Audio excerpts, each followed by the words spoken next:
Olá, graça, paz e alegria. A porção de hoje, recomendada para a leitura da Bíblia em um ano no plano sequencial, é 1 Timóteo do capítulo 1 ao capítulo 3. Essa é sim uma carta pessoal de Paulo para Timóteo, mas ela apresenta muitas informações, principalmente no tocante a estruturar uma comunidade de fé. Paulo tinha essa preocupação e por isso deixou Timóteo em Éfeso. Ele queria tanto estruturar melhor a comunidade do ponto de vista da organização eclesiástica, para usar um termo mais próximo dos nossos dias, como também ele queria evitar que os ensinamentos que estão de acordo com a revelação a partir dos textos do Antigo Testamento que apontavam para Jesus, a palavra, a revelação que se formava, o corpo de entendimentos do cristianismo agora nascente, que estava se formando a partir das revelações com base nesses textos do Antigo Testamento, e então se formava o entendimento tendo Jesus como o Messias e essa coisa toda. Paulo estava preocupado também que a comunidade de fé fosse atacada, por assim dizer, com ideias que vinham principalmente do judaísmo puro, que não observava aquelas coisas do ponto de vista do cristianismo, que apontava para Jesus como Messias. O judaísmo ainda aguardava, e até hoje aguarda, esse Messias. Também por outras visões de mundo, por exemplo, de filosofias ou qualquer coisa assim, que já começavam também a se misturar com a pregação cristã, porque algumas coisas parecem fazer sentido, parecem até iguais, e no fim algumas podem até ser, mas outras são muito diferentes. E nós temos que tomar cuidado com isso. Desde Balaão, há essa preocupação com essa possibilidade de mistura, pelo menos do ponto de vista do que a Bíblia relata. A partir de Balaão fica clara essa preocupação com evitar essa mistura entre ideias e possibilidades, e até coisas que poderiam parecer certas e outras que no fim estavam completamente erradas. Como eu citei, na filosofia, por exemplo, há sim coisas que nós podemos fazer as devidas adaptações e que se encaixam perfeitamente com o cristianismo facilmente. Algumas ideias da filosofia histórica, da filosofia dos mais antigos, são até mesmo idênticas às do cristianismo. Mas há outras ideias que são completamente diferentes, que se afastam e contrariam completamente o que a Bíblia revela. Mas, como vem no pacote do pensamento de um filósofo, para manter esse exemplo, as pessoas acham que pode continuar levando em frente, fazer um ajustezinho aqui ou ali, e acaba passando também algumas coisas que são completamente contrárias à Bíblia. Não pode ser assim. Nós não podemos fazer isso. O que não vai de acordo com a Bíblia não nos serve. Aquilo que contraria a palavra do Senhor não serve para o cristão. Então nós precisamos conhecer a palavra, e uma forma é fazer a leitura, buscar também a direção do Espírito para ser lembrado, para ter revelação de entendimento e essa coisa toda, mas conhecer então a palavra. E aí, quando nós conhecemos essas outras coisas, esses outros pensamentos, essas outras possibilidades, nós podemos discernir melhor o que realmente se encaixa com a palavra e aquilo que não se encaixa com a palavra, e aí reter apenas o que é bom, o que está de acordo com o pensamento do cristianismo. Ainda que o mundo aplique em situações sociais ou políticas, por exemplo, qualquer ideia filosófica, nunca um cristão pode defender um pensamento filosófico que está contra a palavra de Deus e que parece fazer sentido, mas não está de acordo com a palavra do Senhor, porque o cristianismo ele se revela nas ações do dia a dia, nas coisas que nós fazemos em todo o tempo. Então não é compartimentado, não é separado, nós estamos falando desse assunto, então pode. Nesse assunto também se aplica o que nós pensamos, o que nós entendemos da palavra. O cristianismo não é algo apenas para o dia de estar na igreja. As pessoas, claro, são livres para fazerem o que elas quiserem, mesmo aplicar ideias completamente contrárias à palavra do Senhor, viver contra. As pessoas são livres para fazer isso, mas nós não incentivamos, não praticamos e até mesmo falamos contra. Não devemos ceder à tentação de tentar impedir as pessoas de fazerem o que elas quiserem por questão de lei. Claro que se houver um plebiscito e eu for chamado a dar a minha opinião a respeito de determinado assunto, eu vou aplicar à minha opinião expressa na hora desse voto num plebiscito o que eu entendo a partir do conhecimento bíblico. Eu não vou deixar livre, cada um faz o que quer. Eu vou ser chamado a dizer a minha opinião. Então eu espero que não seja necessário chegar a esse ponto. Porque Deus deu o livre-arbítrio. Eu vou continuar não fazendo, não recomendando e até falando contra, mas a pessoa é livre para fazer o que ela quiser. Há necessidade de todos os lados dessa história entenderem a realidade de que as pessoas são livres. Aquele que tem fé é livre para exercer a sua fé e está amparado pela Constituição, diga-se de passagem. E o outro lado, que não quer viver as coisas daquele jeito, tem o direito de fazer isso. Não é possível que eu transforme em crime aquilo que de fato é pecado. Há crimes, há pecados que são crimes realmente, mas há outros que não, que as pessoas podem praticar e que não são crimes. Não posso cair na tentação de transformar todo pecado em crime, tudo aquilo que eu entendo como pecado em crime na sociedade. Como também eu não posso ser enquadrado como criminoso por defender a minha fé. Os dois lados precisam ter respeito mútuo, precisa sim ter consciência de que as pessoas são livres para expressar e viver o que elas entendem que devem fazer. Mas eu tenho a liberdade de entender que aquele caminho é errado diante da fé. No entanto, no convívio social temos o convívio social normal. Eu não vou querer empurrar essa pessoa para longe, até porque é para essa pessoa principalmente que eu tenho que pregar. Então eu não posso simplesmente tirá-la de qualquer possibilidade de ouvir a palavra. Eu tenho que continuar convidando, mas ela é livre. Socialmente ela é livre para fazer o que ela quiser. Nós precisamos tomar cuidado com isso. Deus deu livre-arbítrio. No entanto, nós damos testemunho. Nós apresentamos a mensagem, apresentamos o que entendemos e damos testemunho de que é possível viver de outra forma. E convidamos as pessoas, como Jesus convidou o jovem rico. As pessoas aceitam ou não aceitam. Não devemos ir pelo caminho de obrigar e de definir por lei, porque Deus deu o livre-arbítrio. Se o Senhor deu o livre-arbítrio, por que eu vou tentar tirar isso? O que precisa realmente é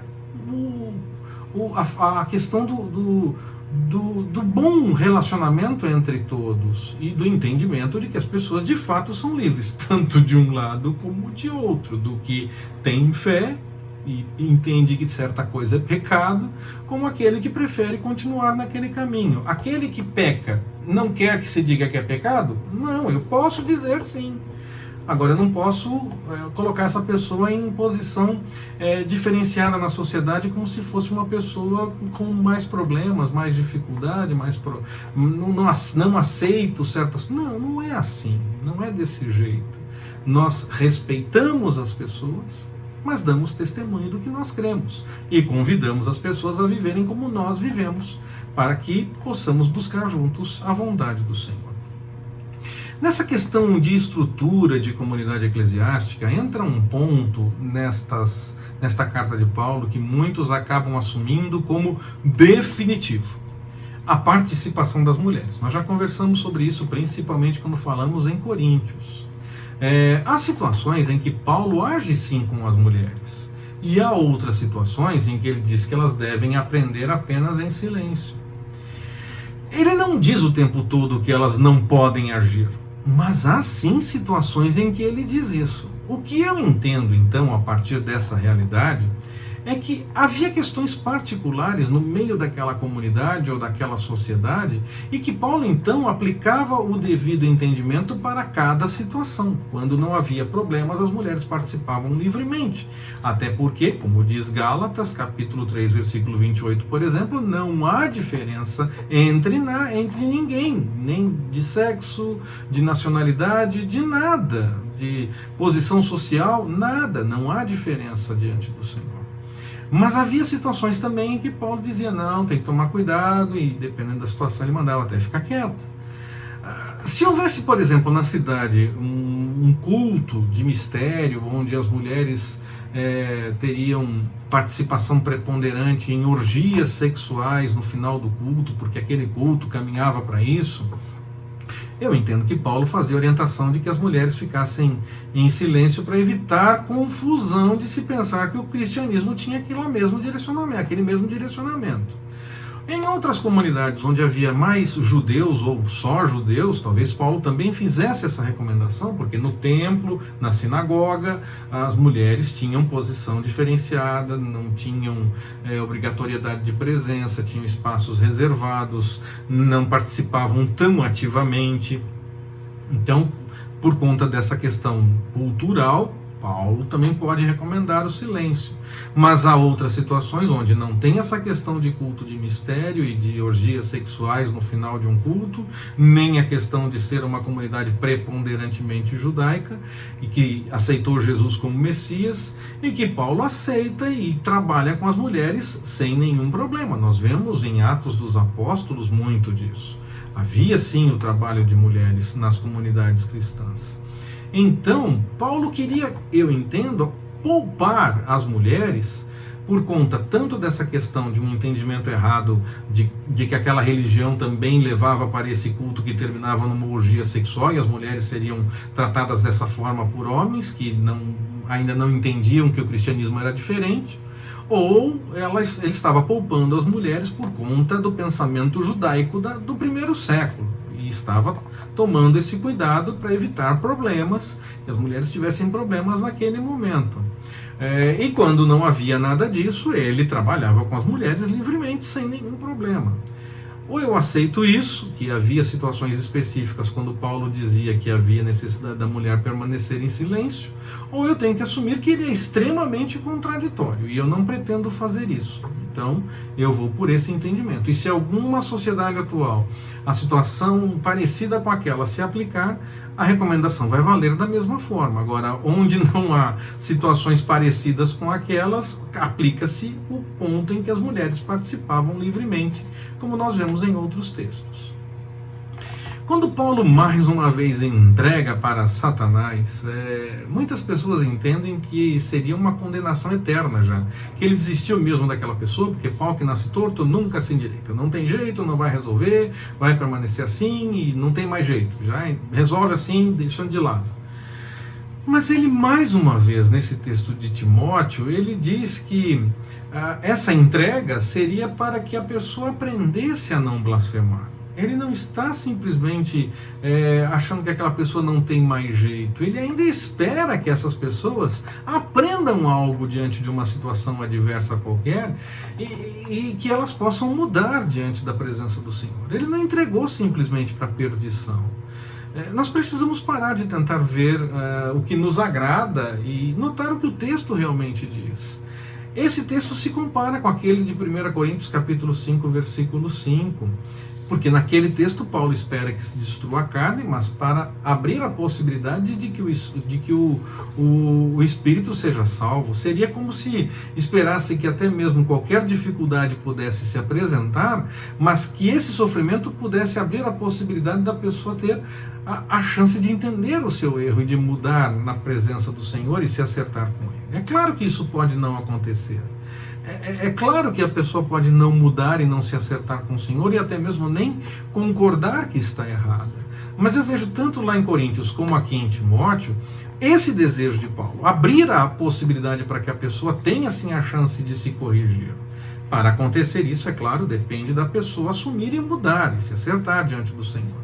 Mas eu não vejo Paulo achando que já não tem mais jeito, eu vejo ele querendo sim que se abra a possibilidade de que a pessoa tenha a chance, ao menos, de tentar rever aquele caminho.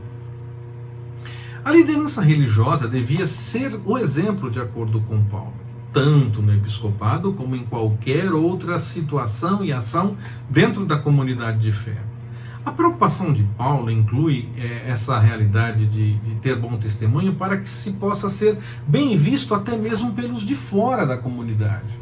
Afinal, a ideia era evangelizar esses. Eles precisavam ver bom testemunho da parte dos que estavam pregando para que pudessem ouvir a mensagem do evangelho. Se não houvesse um bom testemunho, talvez fosse mais complicado apresentar essa mensagem, porque haveria incoerências e o Espírito Santo poderia ter mais dificuldade para tocar aquele coração. Não é a nossa mensagem nem o que fazemos que resolve tudo.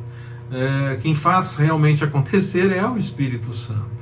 Mas nós não devemos tentar atrapalhar, pelo menos, esse caminho, não é? O ideal é dar testemunho bom realmente das coisas que nós pregamos e dizemos acreditar e viver realmente de acordo com a vontade do Senhor. Pode acontecer das pessoas olharem para o nosso testemunho e ou interpretar algo errado, ou nos difamar, saírem difamando a nossa vida mesmo, falando coisas completamente erradas, até mentindo a nosso respeito. Quando isso acontecer, que seja dessa forma, que as pessoas tenham ou entendido algo errado, ou que estejam de fato nos difamando e mentindo a nosso respeito, simplesmente e deliberadamente. Que não seja porque nós cometemos um erro e não queremos assumir e corrigir. Que nós estejamos sim dando testemunho de que vivemos de acordo com a vontade do Senhor. E se as pessoas não quiserem notar esse testemunho, mas nós estivermos vivendo de acordo com a vontade do Senhor, nós somos bem-aventurados quando acontecer qualquer tipo de perseguição, quer por uma interpretação errada, quer por uma mentira dita com todas as letras. Então que seja assim, que as pessoas falem de forma equivocada, com erro, com interpretação errada ou com mentira a nosso respeito. Mas que nós estejamos sim dando testemunho da vontade do Senhor. E essa é uma recomendação que vale para todos. Claro, parece que vale mais para alguns por questão de posição de notoriedade, de liderança. Sim, esses talvez tenham necessidade de ter um testemunho mais cuidadoso ainda. Mas, na verdade, essa recomendação de testemunhar o que se vive no Evangelho vale para todos. Afinal de contas, todos, desde aquele que tem posição de liderança até aquele que simplesmente, digamos, senta no banco, todos nós trabalhamos na obra do Senhor. Que Ele nos abençoe. Forte abraço, até mais, permitindo o Senhor.